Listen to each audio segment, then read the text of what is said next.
Well, Satoshi Nakamoto, that's a name I love to say. And we don't know much about him, but he came to save the day. When he wrote about the way things are and the way things ought to be, he gave us all a protocol this world had never seen. Oh, Bitcoin, as you're going into the old blockchain. Oh, Bitcoin, I know you're going to reign, till everybody knows, till everybody knows your name.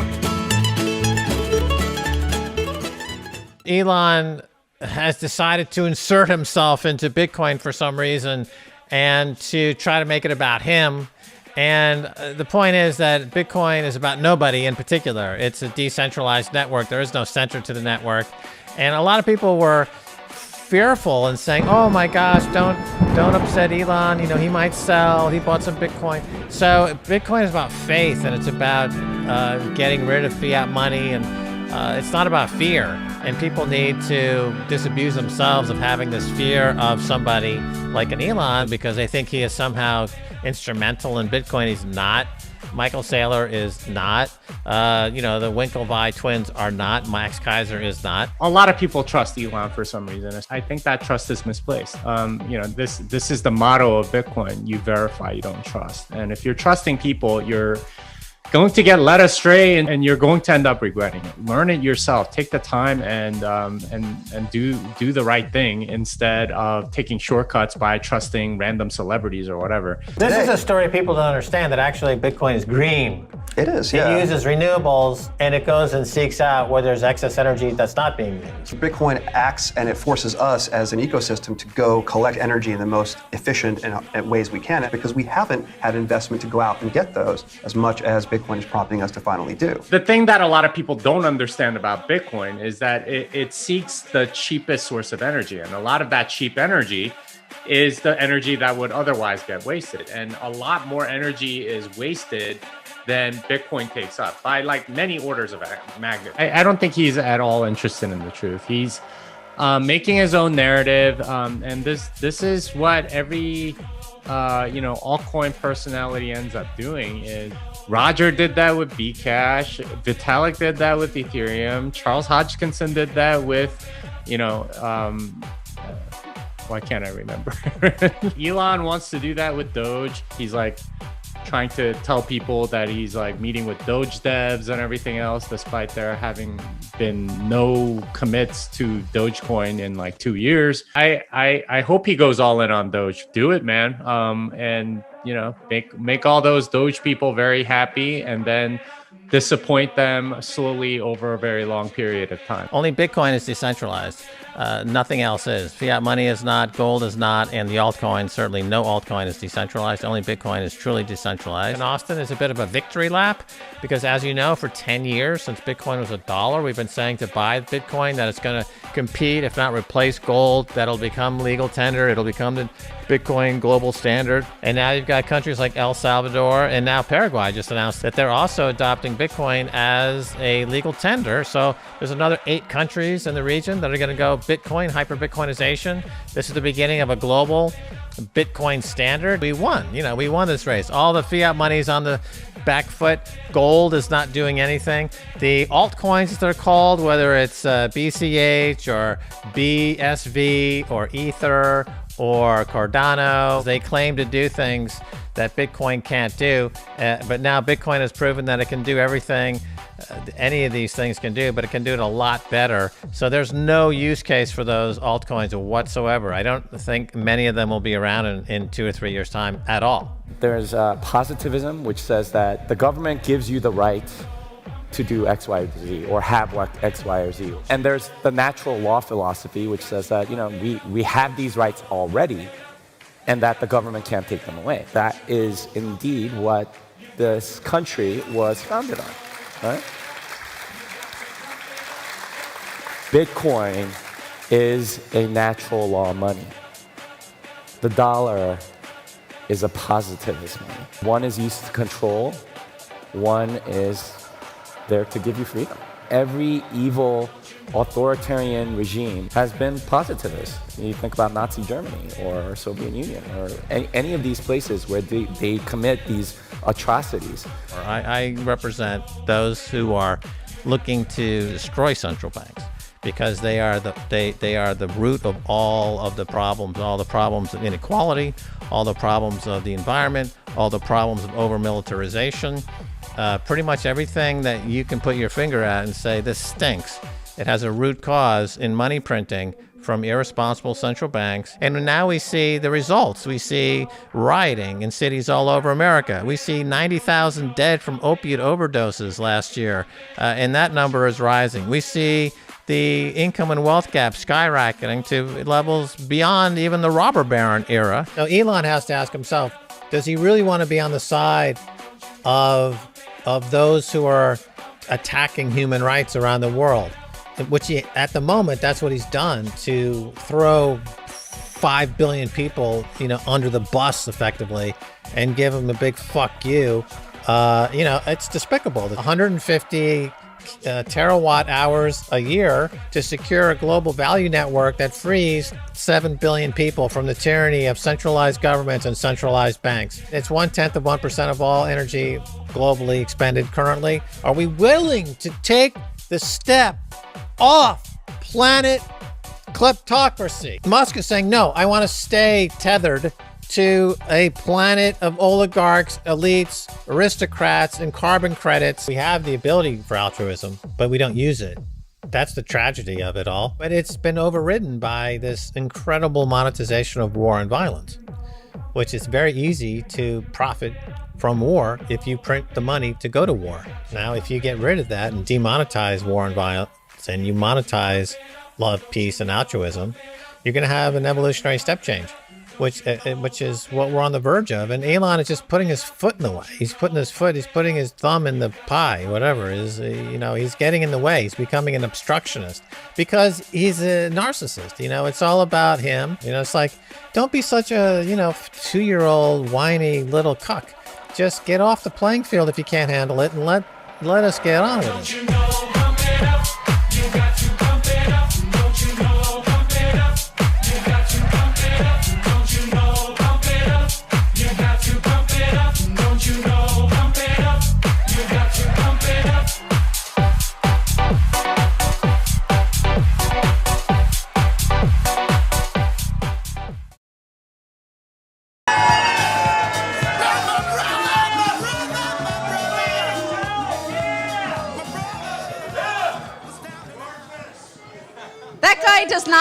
That guy does not have a micro penis.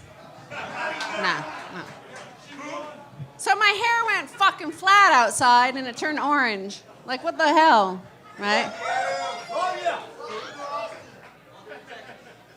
I was enjoying those spingaritas. Who else here had a margarita? Thank you, Fold App. So I was drunk. I did not know you guys were waiting out here. And then I got these messages saying, Stacy, get your ass out here, you know? Anyway. So I am going to call somebody from Bitcoin Magazine. They're live streaming this. I'm going to call somebody up here. We have 4 tickets to Bitcoin 2022 to give away. I had 4 guys backstage pull the names off the guest list, so hopefully you're here. Don't trust verify. Just you have to trust me because there's no way to verify. Yeah, fuck Elon.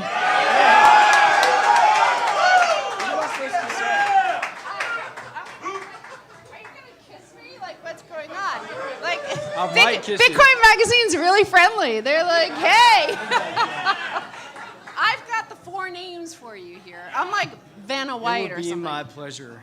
We're going to read the names off. Okay. And I swear to God, these were pulled randomly by some people backstage. I don't know who they were.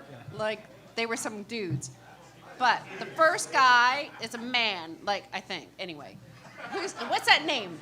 Marcus Spalek. Come on, Marcus. Come on down. Where's Marcus? Maybe don't dox him. Maybe don't want to be doxed. No. Marcus, if you don't show up, we give it to somebody else.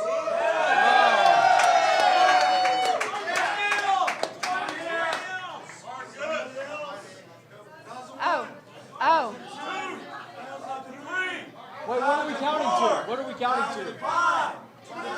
21. Okay. There's a bunch of people that just walked in. If your name is Marcus, you may have won tickets to Bitcoin 2022.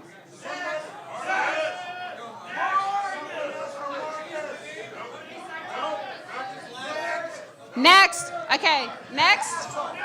Brian Bond. There he is. Yeah.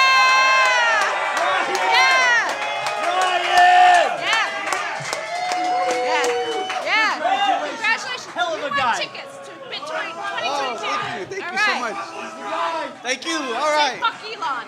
Fuck Elon!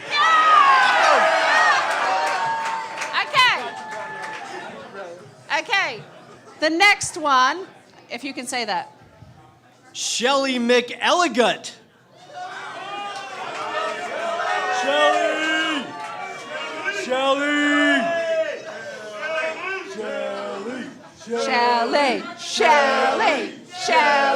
Shelly. Where the fuck? Where are these people? Where are you people? We're gonna have to pick somebody else, right? I like that woman with the orange top. Yeah, let's. She won. Yeah, give us your name. Come on up. Yeah.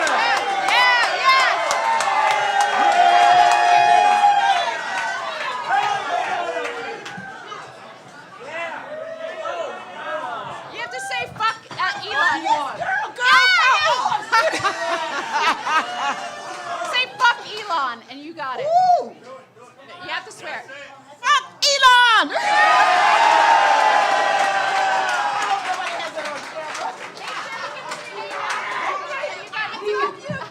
I love you too. And one more ticket. Okay. Rachel Mursky. Hopefully. Are you Rachel? No. I like. There she is!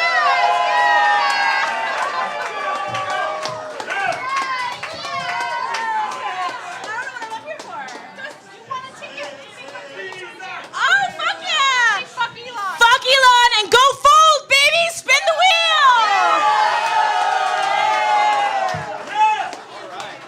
Okay, so. What? Draw the last name later. Okay, so by the end of the night, we're gonna pick somebody else to replace Marcus, who fucked off and like he's not here. So fuck Marcus. Fuck Marcus. Fuck Marcus. Right. No, seriously. I have to tell you. Fuck Elon, right? Right? Fuck him. Elon fucking Musk. So I have to tell you, I got the word that Elon reported us all to the CCP because he's not happy with this event.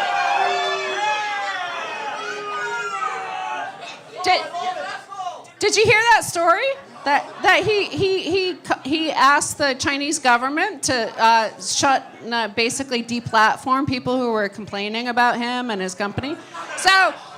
Fuck Elon! Yeah! Fuck him! Fuck that guy! Fuck Charlie Munger!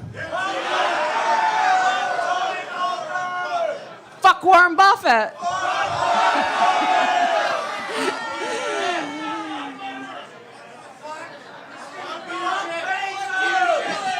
Fuck the BIS! And that fat fuck Carson's! Fuck the money printer, go brr.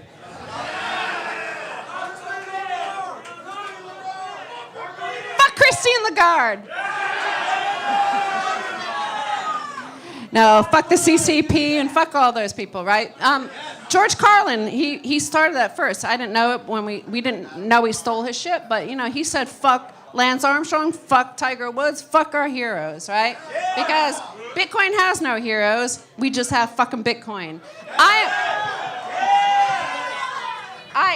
I see we only have one chair up here, but I have a guest coming up, and I'm gonna grab the chair because fuck my guest. He can stand.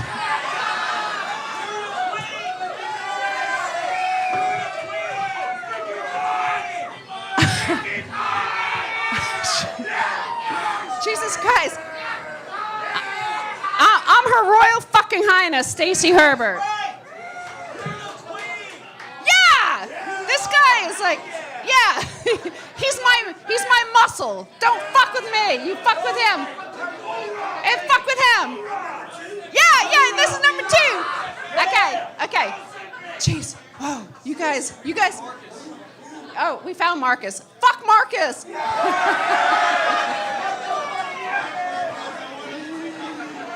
No. Marcus won fair and square. Okay, so guess what? I have a guest for you. Drew Bonzel, local guy from Unchained Capital. Come on up.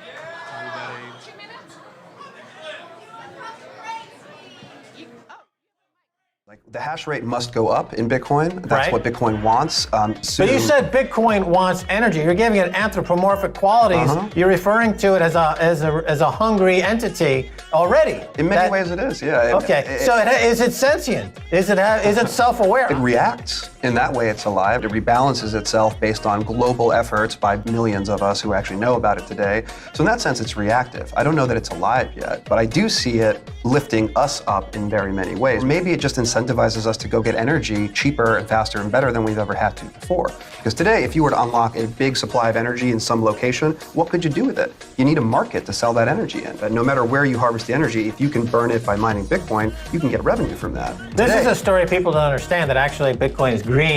It is, yeah. It uses renewables, and it goes and seeks out where there's excess energy that's not being used. Bitcoin acts and it forces us as an ecosystem to go collect energy in the most efficient ways we can, because we haven't had investment to go out and get those as much as Bitcoin is prompting us to finally do. There's a lot of work and study and writing that it is a living organism. It seeks energy, and it's adaptive. Yeah.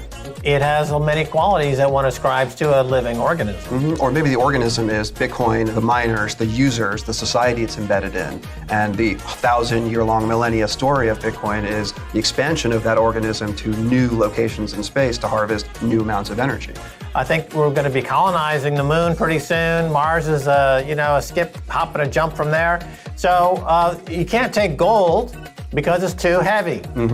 And fiat money has a horrible track record and reputation. So Bitcoin could very well be the interstellar money. I look at this hash rate of Bitcoin, and it's been over 100 quintillion hashes per second, or calculations per second. It's the biggest distributed computer network ever in the history of the world by a huge factor. Whoever created the universe, in my opinion, is trying to hack their way back in, because they became anonymous. And they went on to create some other stuff that we're unaware of. And then they look back and they said, that whole thing I did, the Earth is turning into a cesspit. I need to hack my way in and reprogram human brain, because it's going down the garbage heap.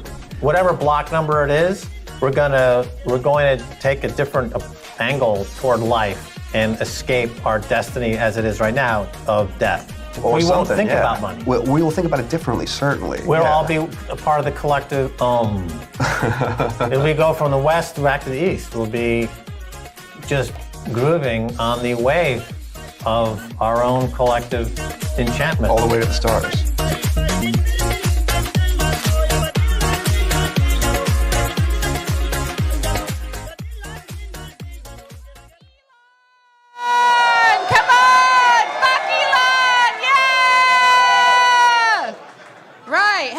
So we are here with Drew Bonzel. Like, this guy is actually smart. So you're gonna see how dumb I am, right? Because you're like a physicist, right? I'm a failed physicist, so That's more than Elon Musk is. So if you guys can shut the fuck up for a few moments, man. We're talking to somebody up here And Drew, so I want to talk to you because like you do like this like mind-blowing shit. Like you talk about like the center of hash and Bitcoin in outer space, and like you were talking about this before like everybody else. But I want to talk to you first about the Kardashev scale, because when like this energy FUD at the moment, like what is the Kardashev scale? Tell the audience, because this is interesting. And like how does it relate to Bitcoin and why we actually want to use more energy? So I think it's the most maybe appropriate entry point into the world of madness that I wrote about Bitcoin in space for a series of articles. It's super relevant for today's discussion about fucking Elon. No, it's fuck Elon. No, That's it's slightly fuck different. Elon, not fucking.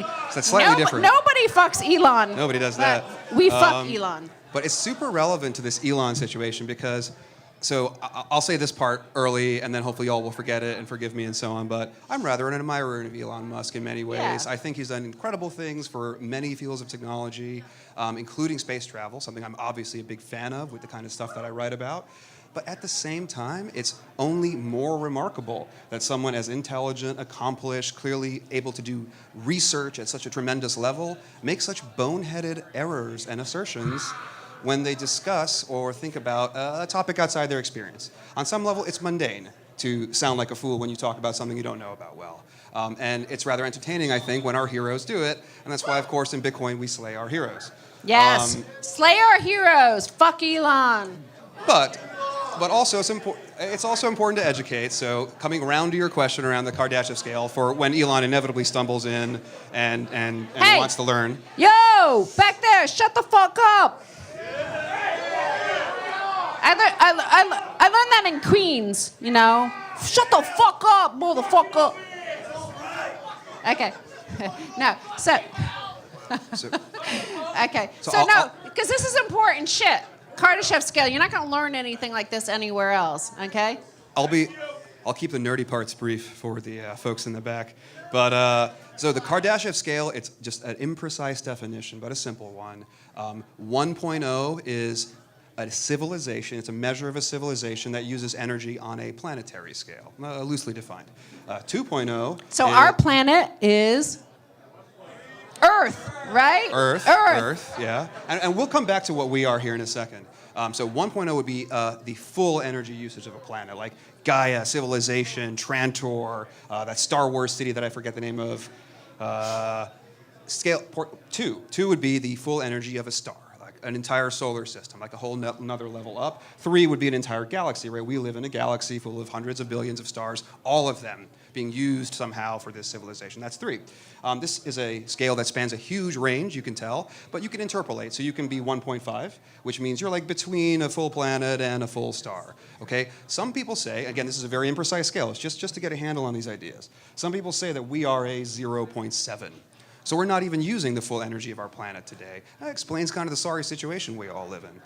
Now, coming back to Elon, energy usage, etc., it is my belief, and the belief of, I think, many other reasonable people who are technologists and maybe recovering utopians even, that technology and human progress all require energy to lift people out of poverty, to educate them, to make their lives comfortable, to give their lives meaning. Requires energy. Or it requires holding back a lot, or it requires suffrage, or it requires a lot fewer of us. I don't like any of those things. I would be okay with the energy. Now, if we're going to go into space and do the Kardashev scale, etc., we have to climb this scale. That's our destiny as a species, is to climb this scale. So when we train our, like, the telescopes to outer space, when we look for advanced civilizations, this is sort of the thing we look for. Like, it's one of the things we hope to find. It's that important to us. Exactly. So when we're looking for intelligent life, we're looking for energy consumption. Right. Now, the important thing I want to bring it back to Elon. Elon wants what? He wants a Martian civilization. He wants to be, king or queen of Mars. And he wants, like, lots of economy. He wants lots of Teslas and battery packs and all this stuff being sold there. He wants a new civilization. Like, combined, like, that's much more energy than we use today. So Elon should be in the game of incentivizing energy usage. Well, perhaps. Perhaps. He wants us little people in poverty, Julia's saying. But fuck Elon! Fuck Elon, all right. But let's credit that. Even if that's what he wants, he'll need energy to do it. Yeah. He should be Yeah. incentivized, and we should all be incentivizing human civilization to climb the Kardashian scale, use more energy to access greater potential, to settle other planets, and continue our destiny forward. If energy is dirty, that sucks because we cook ourselves while we use it. So finding clean energy is important. But that energy is dirty does not mean that using it is therefore bad. And I think what people club to death Bitcoin with is this idea that somehow Bitcoin's energy usage is bad because today energy is dirty. That's a non sequitur. Like Bitcoin's energy usage is what it is. It is a priori. It does not it should not be predicated upon the cleanness or dirtiness of the energy supply. Separately, the energy supply should be cleaned up, and good job, Elon, with the batteries. But we want Elon Musk to realize that Bitcoin's proof of work is the only way that we're going to achieve consensus at scale in blockchains, in cryptocurrency. Proof of work requires energy. It actually incentivizes us in deep ways to climb the Kardashev scale, something Elon wants, something that will help him get to Mars.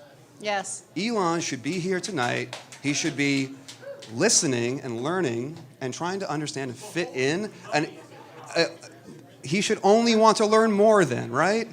Right? Bitcoin is the money of enemies, friend. Yes. Yes. He should be here to learn from us. So I just encourage all of us to, in that spirit, kind of explore, some of these crazier ideas, but, hold fast to this idea that proof of work and energy usage aren't bad things. They're useful things. They're worthwhile things. They're engines of progress, and we should embrace them. And Elon should get to that point himself. Yeah. And if we're looking for intelligent life based on their energy consumption, do we want really cool aliens that pass us by? They're gonna be no, that they're not advanced. They're only at 0.7. Yeah. Yeah, they're gonna pass us straight by. And you're no, hey, wait, we're a Bitcoin meetup right here. Come down here. I only date 2.5s or above. What actually what actually, as somebody who you're the one person I've known longest in terms of thinking about outer space and Bitcoin. Why do you think suddenly the Department of Defense keeps on talking about aliens? What is that It's a good distraction. Is it? I just I'm assuming it is some sort of Bitcoin FUD coming. Oh, that would be wonderful if that were true. I wonder how they would work aliens into a story against Bitcoin. I would love to hear it. But maybe just one final point on that idea. If the things that we aspire to do, like visiting other stars one day in this casual way that Hollywood portrays it, it requires so much energy. We don't think about it sometimes. Don't quote me on this, but a Cybertruck, if you like traveling at a significant fraction of light speed, uses more energy than our entire civilization today. What? By a huge order of magnitude, not even comparable. We couldn't launch a fucking Cybertruck at near the speed of light today, even if we could convert all the energy we command. Yeah. In order to do basic interstellar travel, if you believe that that's part of humankind's destiny, we have to become 1.5, 1.8. We have to climb this scale. We have to incentivize the production and collection of energy across our planetary environment and through our solar system. And so it's, again, further reasons why we should be embracing Bitcoin as an engine of progress. But it's not just you want to put it to smart use, right? You want to get to 1.5, what does that look like? So I think there we start to ask the beautiful but also ugly question of how do we choose what people spend money on? And I think the answer is let them try it. Let them try whatever they like. And if they do a good job of it, that works. And that's how Bitcoin is growing. It's how it's weathering a huge percentage decline recently in hash rate from China that's getting shipped elsewhere on the planet to collect energy elsewhere on the planet to keep the network going. That's resilience. And that's the kind of thing we need to see in a distributed way across the solar system if we're ever going to be able to progress past meat bags in a room, amplifying their voices to communicate with each other. Fuck meat bags.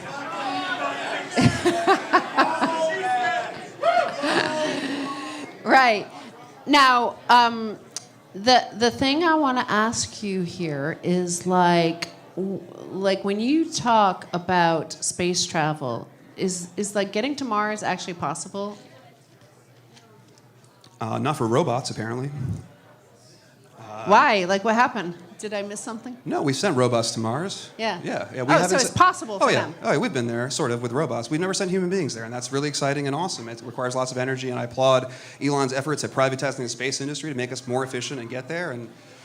But eventually Bitcoin and all these other things, they're part of that same story because they're part of the story of humanity. As wherever we go, we will take Bitcoin with us, and what we learn from it will get shipped everywhere. And that's a beautiful part of the story as well, I think. So Buckminster Fuller, who you probably know of, right? He said there's a, don't fuck Buckminster Fuller. He's like a cool guy, right? So he's wrong? Yes, ma'am. Okay, well, we'll talk about that some other time. But you didn't hear what he said, though. But Buckminster Fuller said that basically there's no such thing as pollution. Like there's no such thing as wasted energy. Do you agree with that? And does that fit into that energy FUD? I never heard that quote, but I really like it. And I would argue that in nature, that's absolutely true, right? Like waste is food. Waste is food. It's a cycle of ever lowering energy and ever increasing entropy.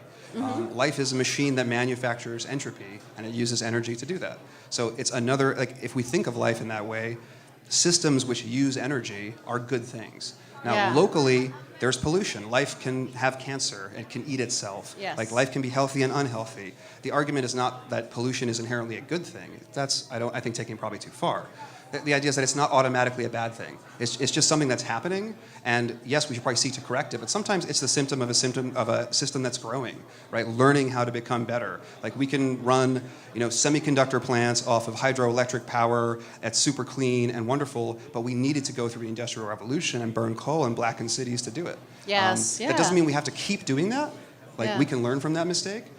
But to I think the point of the quote, that was maybe nature just figuring out how to evolve something new. And maybe a few cells died of cancer, a few millions of humans died of cancer along the way, and it's tragic, it is. But at the same time, we have things now that we didn't have previously. One can argue that it's not worth it, and maybe suffering is never worth it, I don't know. But it's my belief that it's our mission to ensure that suffering was not for naught, that the things we have learned are then given back to make humanity better, to expand, to create more places for more people to live full, happy, enriching lives. Yeah.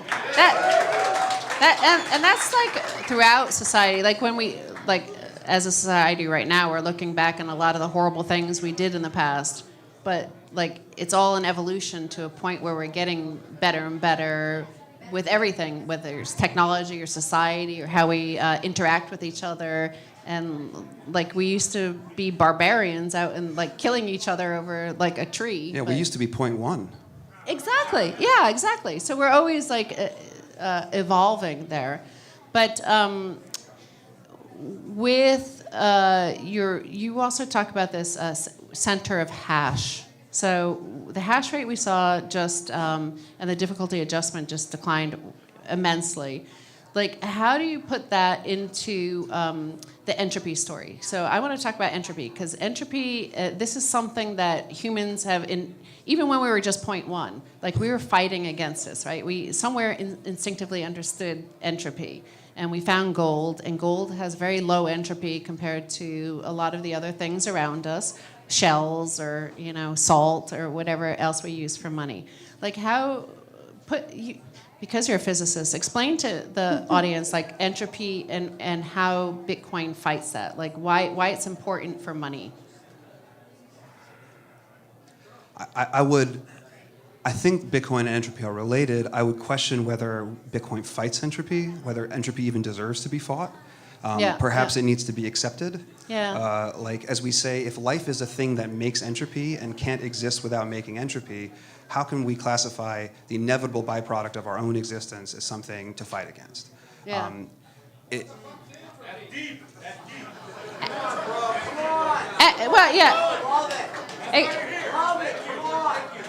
Explain entropy for those who don't understand what it is. It's often described as disorder. That's probably okay. I would prefer to describe it as scrambling energy a bit more than you found it. So, you go to bed, you wake up, your bed is messier. There's entropy somewhere in there, right? It's not as nice as you found it, but your bed is not unusable. It's still a bed. It's just you can make it again. That's going to move the entropy elsewhere. Things aren't destroyed when entropy is created. It's just energy is moving around. In the world of nature, things will go use that energy that something spread around. They will literally eat poop. Like, as we create entropy, as we exude heat into the world, it eventually streams off into space going somewhere, but that's a more scrambled version of the energy stream that we receive from the sun. So again, we sit here like living off of the energy of the sun, and to an extent in the Earth's nuclear processes, okay, and then we make entropy. So I think thinking of entropy as disorder makes it feel bad. If we just think of it as just moving stuff around because my body takes up space and I have needs and that's the universe, then it's just inevitable. It's grief, it's time. And I think one of my favorite writers in the Bitcoin space, decrying, often writes that entropy and time are inseparable in some way, that time exists because we create entropy. And in that sense, Bitcoin as a kind of clock, like there's a whole conversation there, but Bitcoin as a machine which has to tell the time without asking a centralized party about it. We all just somehow in our nodes need to know what time it is in order to all be syncing the same transactions and seeing the same reality. In order to do that, it needs a kind of clock.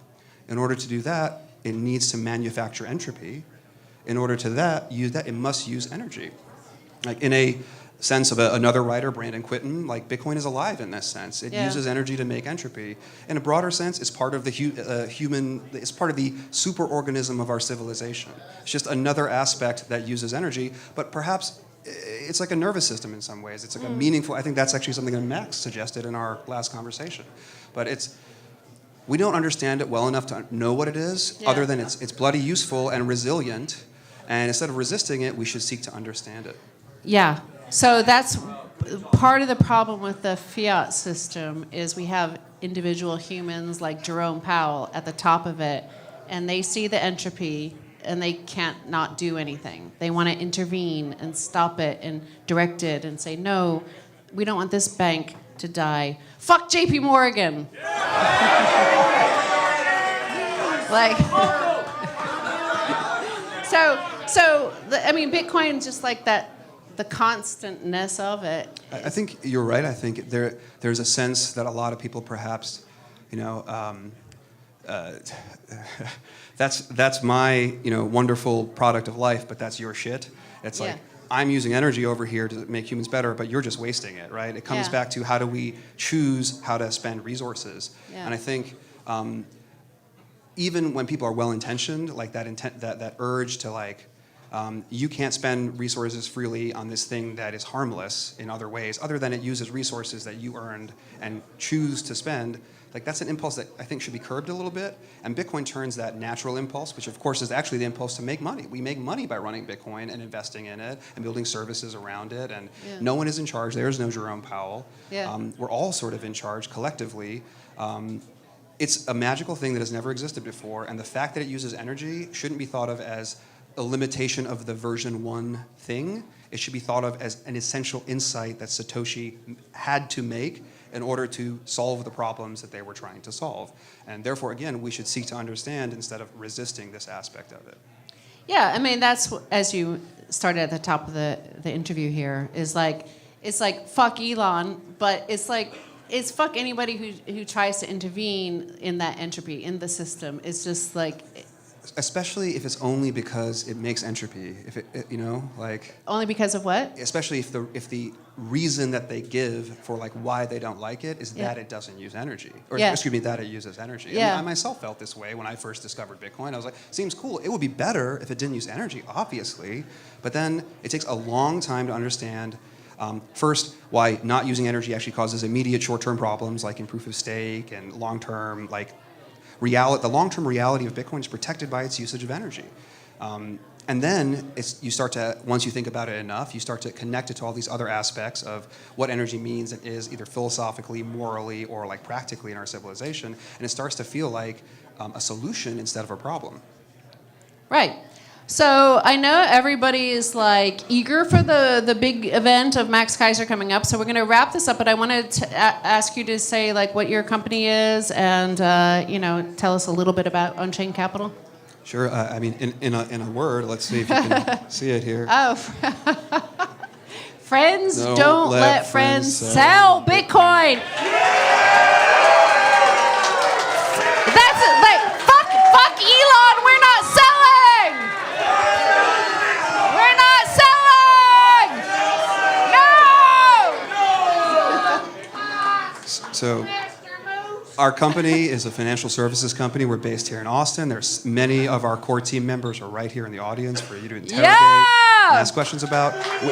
We make it easier for Bitcoin holders to hold their Bitcoin for generations. We help them with custody and security through multi-sig in a way that doesn't rob them of their ability to be sovereign over their own assets. We help them with financial products like loans and being able to buy, but usually not sell Bitcoin, to help them preserve as much Bitcoin as they can for the generations. Since, as we know, they're going to have to keep it until they can get to Mars.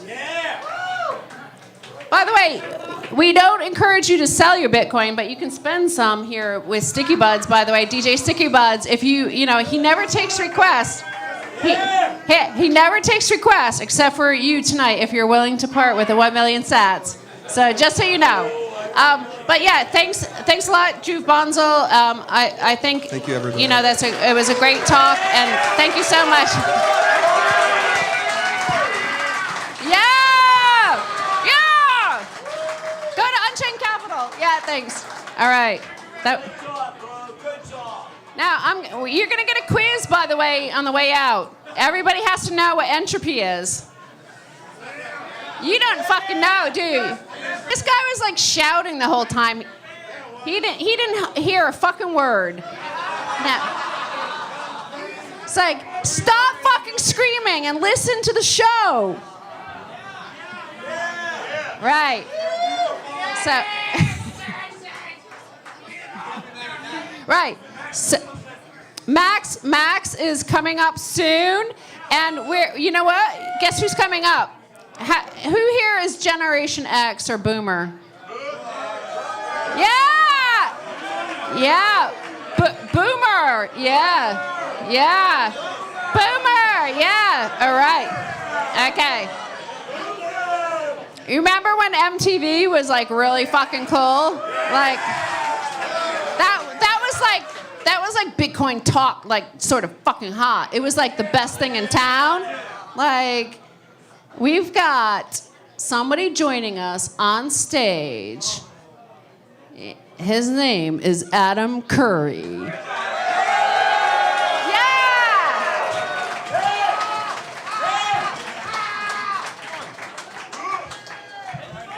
Oh, you were prepared for me. He's tall. Hold on. In the morning? Anybody in the morning here? Yeah. A couple in the morning? All right. You forgot one. Fuck Peter Schiff. Did we do that Fuck Peter Schiff! Fuck that dude. Fuck Peter Schiff.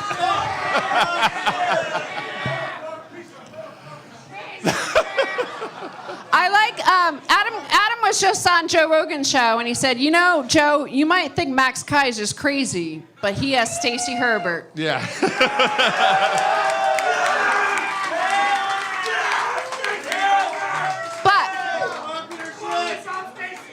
But he did not refer to me by my proper title. Her Royal fucking Majesty. Next time. No, Adam is like actually really fucking smart. Like, how many hours have you spent with me? I don't know who that guy is. Like, keep the margaritas away from this guy. He's already had too many. But no, like, Adam, like, you got Bitcoin, but you really got Lightning. What is it about Lightning that fucking turns you on? Like, what's going on? Well, first of all, running my own node was a very sexual experience. Just setting that up. Yeah! Whoa, I got a node. Fuck your Lightning node. It was. Is it always like this in Texas? But I kind of bumped into Lightning because I was thinking that we needed to preserve podcasting because everyone's trying to take it away. Spotify, Google, Apple. All the deplatforming. Since we did it 18 years ago, we could probably do it again. So we created podcastindex.org. And that was one promise, preserving podcasting as a platform for free speech. The next part was we needed people to be able to get paid. We need to turn it into a platform of value, including app developers who have always gotten the shaft and been bypassed. Yeah. And as I was researching, I'm just looking around, I see this thing, Keysend, and you can stream. I had Bitcoin a long time ago. Everyone has a story. I sold my 65 Bitcoin for $1,000 a piece. Oh, don't sell your Bitcoin! This was a while ago. But wait! Fuck Adam Curry!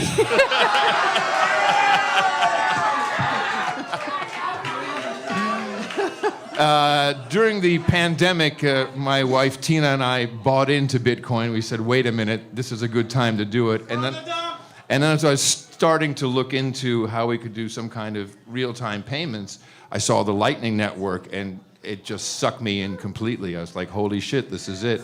And was it 10 months ago, I think, we started the whole project. And the past 3 months, we've had over 250,000 transactions to podcasters, podcast app developers, producers, promoters. Everybody thinks I'm smart because I'm always in my group, like telling people how to do things. But really, I'm like DMing Adam first and saying, "What the fuck is going on with my node?" Like, my node, yeah.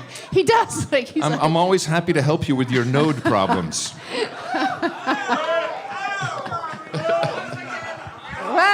Whoa. No. But if I can say. Yeah. So a lot of people have been very influential because I really did not understand Bitcoin when it first came out. People were emailing me, telling me on the show. We're all on a journey, man.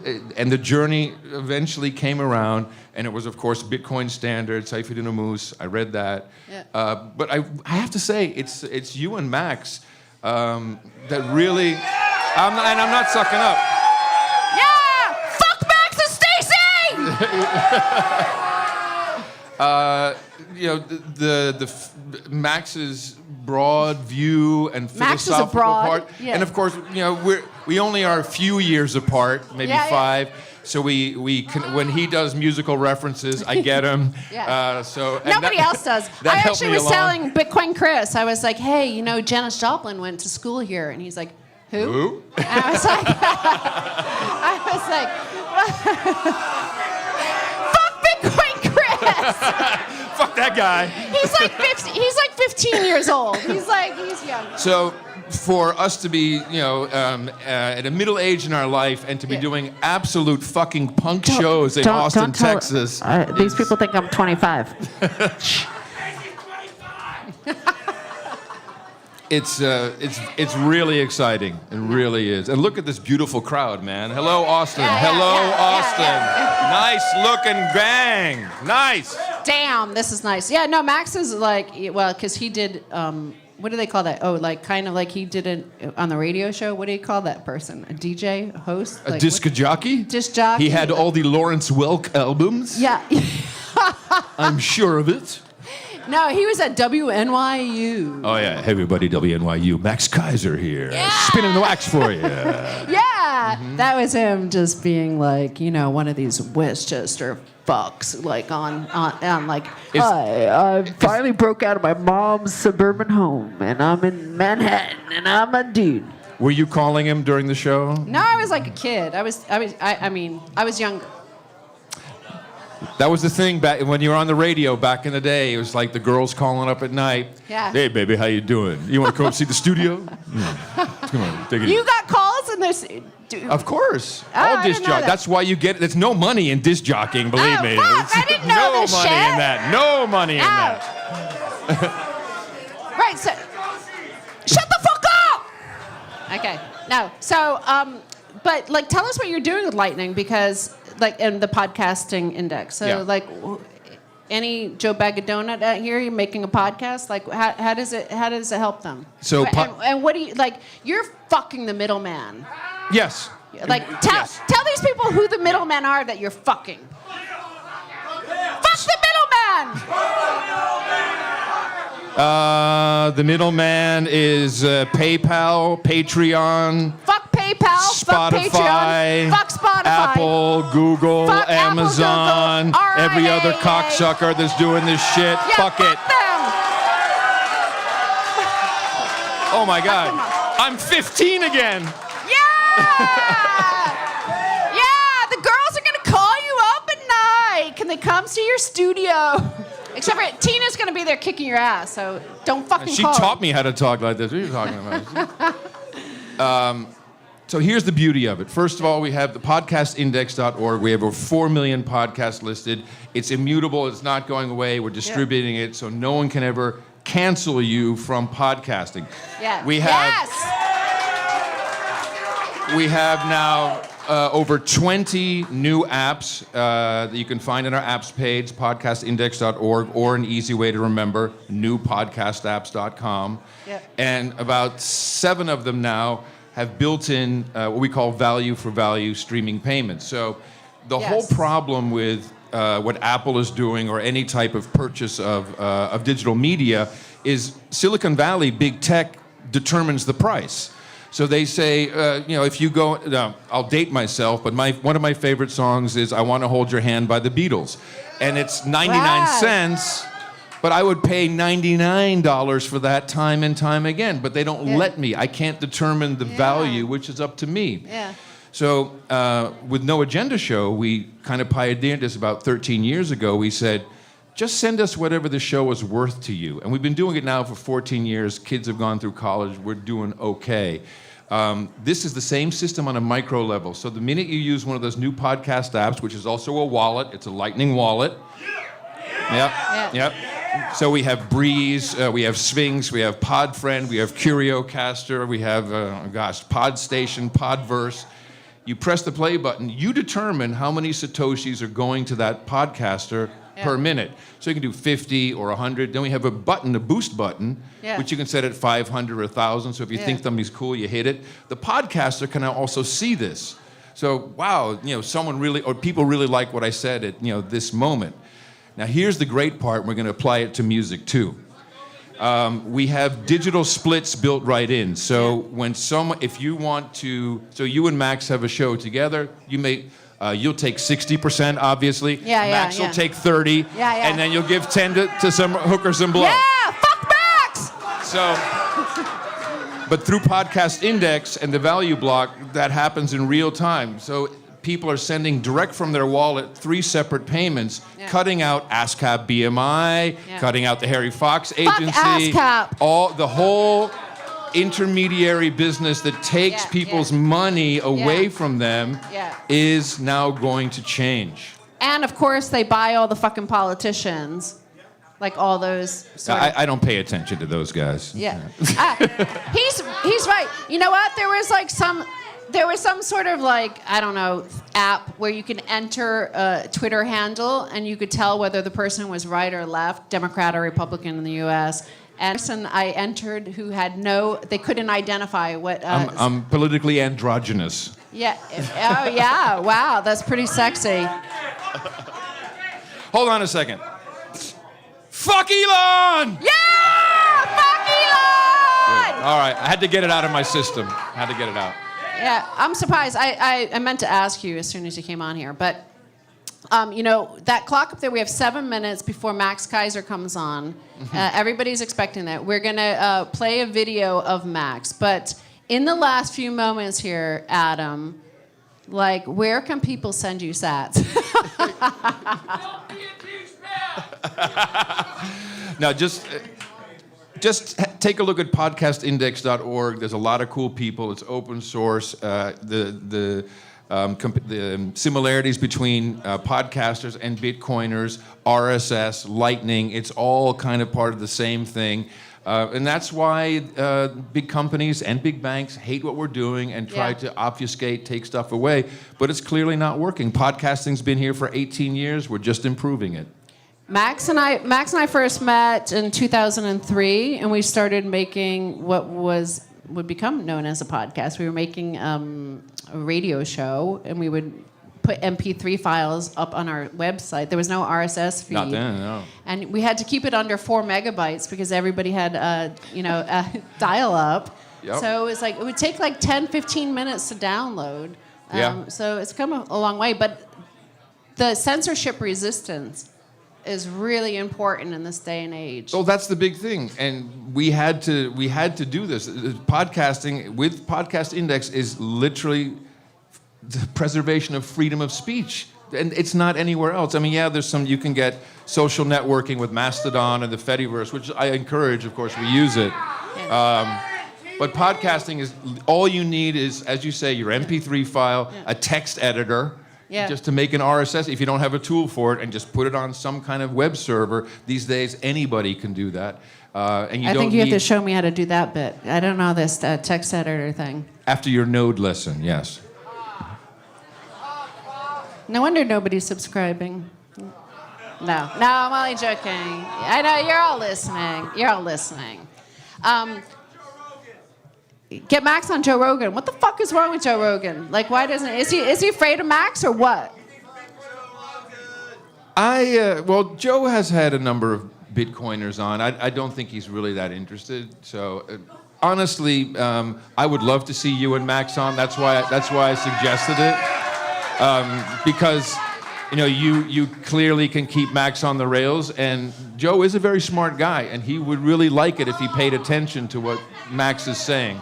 But, I mean, you mentioned it. You said that your journey, like, you know, you heard about Bitcoin and it took you a while to figure it out. Yeah. I do see, like, as soon as Joe Rogan mentioned Bitcoin, you see what happens to those sort of guys. He literally he was just, like, curious, what is Bitcoin? And you saw his Twitter stream, and he was an avalanche of shitcoiners. Like, this is, like, use my shitcoin, and this is better. And fuck shitcoin. Fuck shitcoin. Yeah, that's right. Yeah. Yeah, but We've done all of Max's material now. Yeah, There's nothing left so, for him to do. You know, Max will be canceling the rest of this night. No. But I'm going to, like, signal to Mike. Are you going to play a video of Max? Like, the segments. Okay, yeah. And then we're going to segue out here, and I'm going to ask Adam if you're interested, if you want to introduce Max. Oh, I'd be honored. I'd be very honored. So you can stay up on stage. But how many minutes is this? 6 minutes. Fuck 6 minutes. The banks like HSBC are willing to underwrite terrorism. They've been caught underwriting terrorism. That's an economic stimulus. So the American Congress needs to go on TV and say, we embrace terrorism. Don't be selective about it and say, we want a certain terrorism, but we don't like these terrorists. Embrace your inner terrorists. Chuck, Senator Woolsey, what's his name? Grassley, embrace terrorism. You're a terrorism. You want to see it happen right in your neighborhood. You want to be terrorized because that's an economic stimulus. Embrace it. Embrace your inner terrorists. There's a bank that they were caught laundering $8 billion of Mexican drug cartel money. Yeah. They don't deny it. They paid maybe a little fine. 60,000 dead Mexicans war on drugs because of money laundering, thanks to HSBC. The Mexicans with their heads cut off rolling down the street because of HSBC. HSBC, there's nothing there except a lie. It's traded on the FTSE as a lie. If you want to invest in a lie, buy it.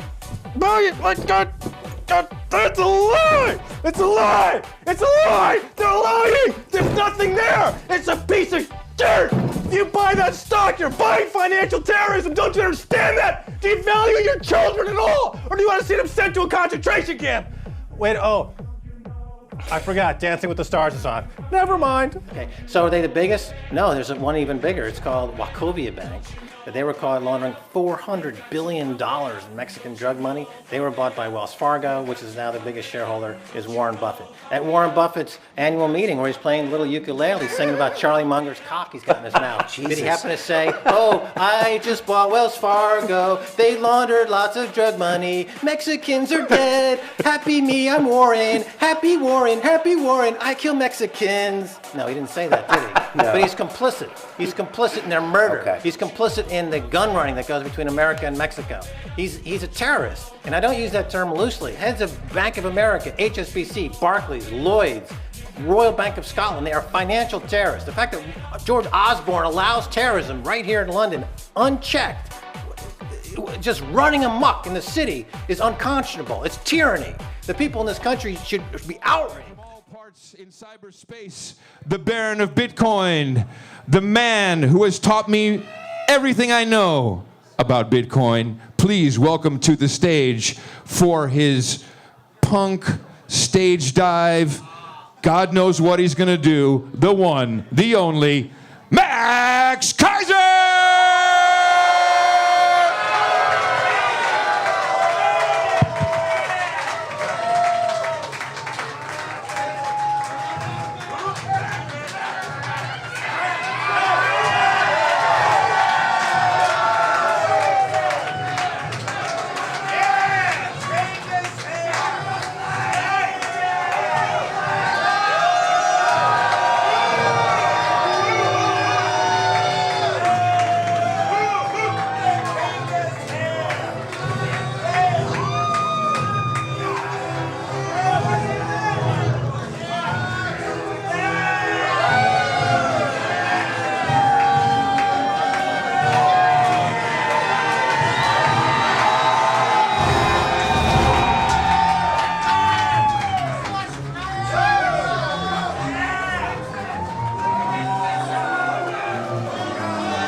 How's everybody doing in Austin?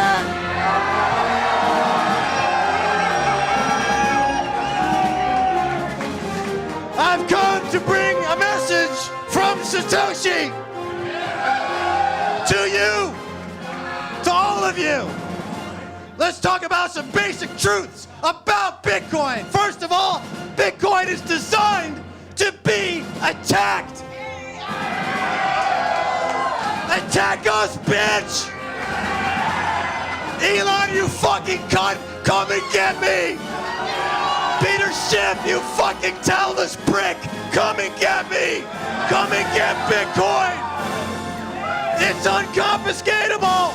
It's uncensorable! It's immutable!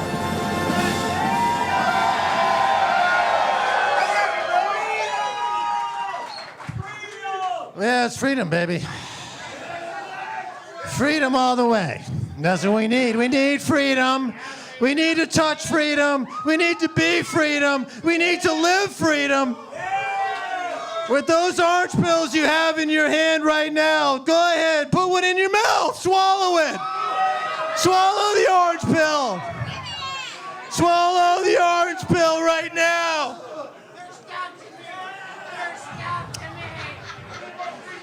This is the best orange sunshine in Texas. This is the shit that Janis Joplin had the night she sang Bobby McGee for Bobby McGee.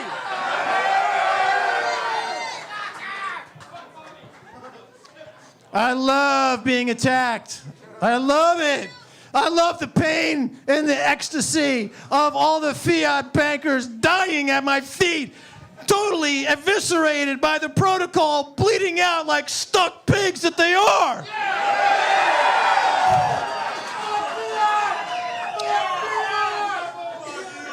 Here's the thing about the orange consciousness. When we take the orange pill, we all join into one unified, global, orange consciousness. We touch each other's souls. And we experience one perfect global orgasm. We come together. Nothing can divide us. Perfect money, perfect price discovery, and perfect sex.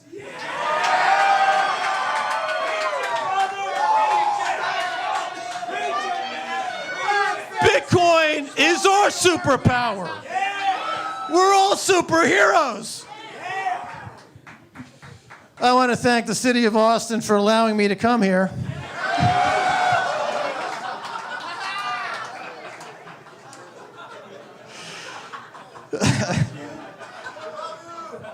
We all have in our innermost being that special, special place that Bitcoin touches that I call the Bitcoin G-spot. If you've experienced it, you know what I'm talking about. A lot of people say, what? What? What? What? A lot of people ask about the point of God. Is there a God? Does God have anything to do with Bitcoin?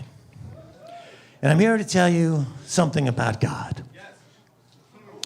God is hacking us right now. God figured out that this particular group of people on planet Earth were fucking up with fiat money. He said, I've got to go back down there and straighten them out with Satoshi. Some think he came in through the SETI at Home project, as I do. But nevertheless, he informed the cypherpunks who went on a voyage of 20 years, and then in 2009, on January 3rd, the protocol dropped. God came into our consciousness, and God hacked his way into our collective imaginations to disabuse us of the shortcomings and atrocities of fiat money to replace it with the hardest money that's ever been known in the history of humanity and civilization in the galaxy. It's so fucking hard, it's attracting UFOs!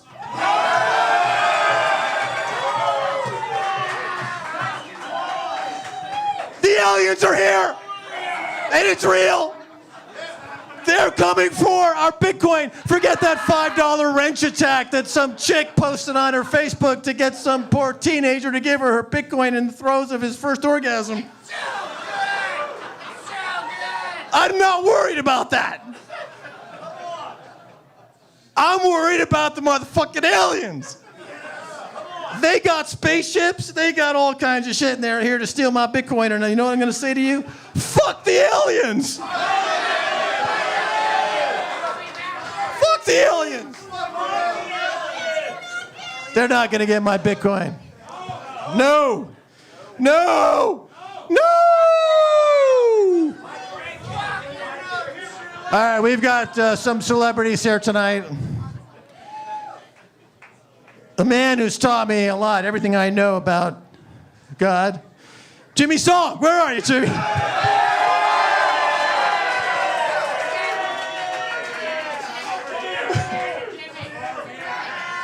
Oh, there he is. Hello, Jimmy. No, no, Jimmy. No. Not yet. We've got something very special. Very special. But here's the thing. A lot of jabber these days about Bitcoin energy use. How much energy is Bitcoin ever going to use? Is Bitcoin using too much energy? How much energy does Bitcoin need? All of it is the right answer. This is what Jimmy Song taught me. He taught me something very interesting. You see, Bitcoin hash rate is going to infinity. The Bitcoin hash rate is going to infinity. There is no end to the amount of energy Bitcoin is going to use today and tomorrow. It's going to go to infinity because I'll tell you why. The target number, therefore, goes to zero, and a zero target number is the face of God! Am I right? Am I right? I may have misread Jimmy's book. It happens all the time. That was my interpretation. I'm a bit of a stylist, and that's what I got out of the book. But, you know, I could be wrong about that. But that is the Bitcoin singularity. And we're approaching the Bitcoin singularity.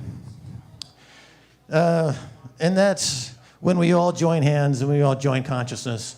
And it's happening every 10 minutes. It's all synchronizing every 10 minutes. TikTok, new block. They moved an entire 60% of mining out of China to Marshall's backyard. That's right. Marshall Long is the new China. Marshall Long has more power than China. Marshall Long could buy China if he wanted to buy China.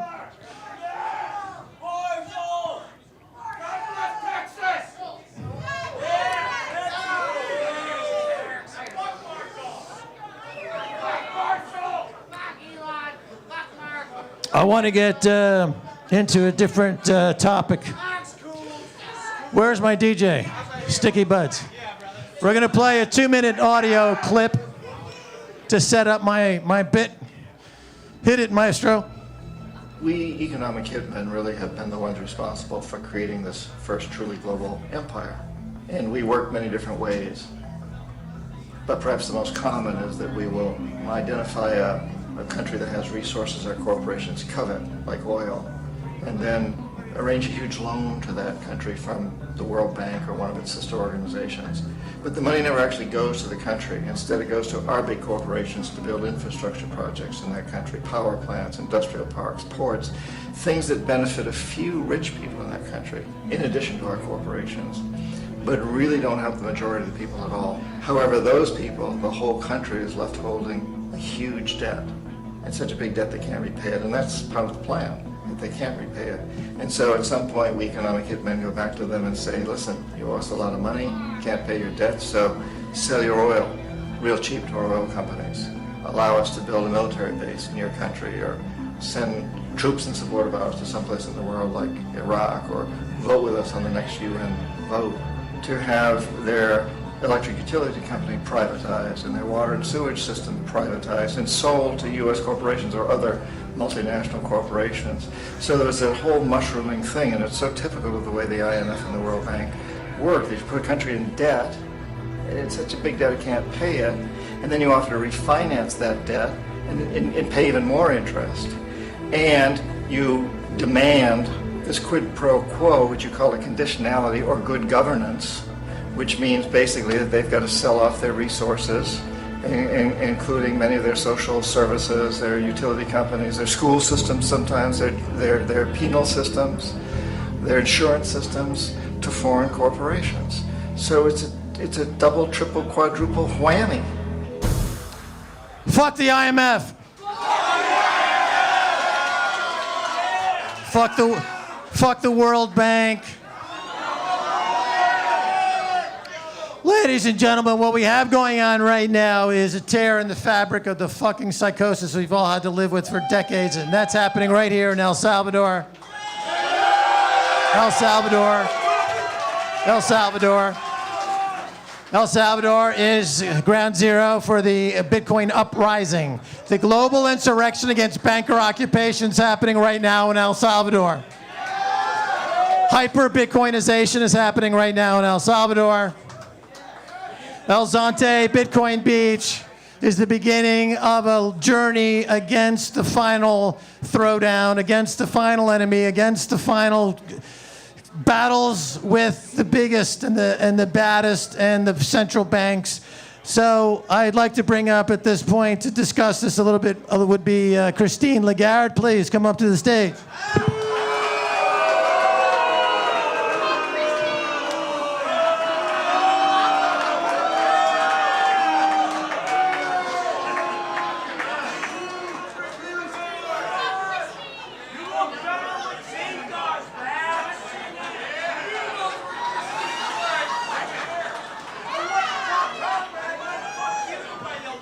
Bonjour. Je suis Christine Lagarde. Je suis chef de la ECB en Europe. Et je suis un peu académique. Et il y a un temps que je baisse Dominique Strauss-Kahn en coulé. Oui, Dominique Strauss-Kahn, mais c'est moi. Faut. Oui. oui. J'aime bien mon imprimer, oui. J'ai tous les problèmes. Oui. Pas de problème. C'est tout est bon maintenant. Because je suis le chef de SAB. Christine Lagarde. So, Christine, is it true that you fucked Dominic Strauss-Kahn at the 2+2 Club in Paris? Oui, c'est vrai. Il a un grand bite comme ça. Hola. Well, enough of Christine Lagarde. I think suffice to say that we'd like to fuck Christine Lagarde.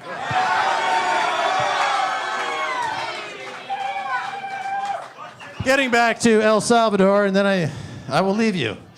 But the U.S. has overthrown 15 countries in Central America, Latin America, going back to 1890 or so. Our entire foreign policy down there has been to rape and pillage. And we typically throw people out of airplanes. The whole term banana republic comes from plantations in the region that have been co-opted by U.S. corporations. And the second that El Salvador said, hey, you know, we're going to go to a Bitcoin as legal tender, guess who popped up? Guess who popped up out of the fucking graveyard? Victoria Nuland. Victoria Nuland, the orchestrator of the coup in Ukraine. The fucking cunt in Washington. Fuck Victoria Nuland. Okay, she's one evil bastard. She's saying, oh no, we have to check, make sure El Salvador is complying with all the laws. It's not gonna happen, bitch. Your time is over. Just go home and shut the fuck up. We don't want that bitch anymore. Shut the fuck up, Victoria Nuland. We don't want that bitch anywhere near Bitcoin. So that's the good news. The Victoria Nulands of this world are passé. The IMF is dead. The World Bank is gone. And fucking that tapeworm Jamie Dimon is heading up the collective asshole of himself. He's finally gonna crawl up his own asshole. And ladies and gentlemen, I'm going to say goodbye. I have some outro music. I forget what it was. Oh yeah, that's right, I wrote something. Here's what the president of El Salvador tweeted when the IMF and these guys, he wrote 3 words. He wrote 3 words, United Fruit Company. United Fruit Company. That's it. And I got 3 words for everybody in the world, 3 words, and that would be don't trust, verify. The American Constitution, Bill of Rights. 3 words. That's all you need to get this revolution is 3 words, because you know what? We will survive. I will survive. I will survive. I will survive. That's a fucking cue right there, buddy. Yeah. First I was afraid, I was petrified, kept thinking I could never live without you by my side. But then I spent so many nights thinking how you did me wrong, and I grew strong, and I learned how to get along, and so you're back from outer space.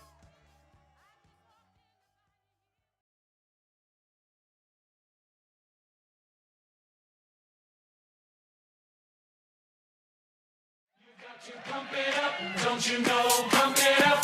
You got to pump it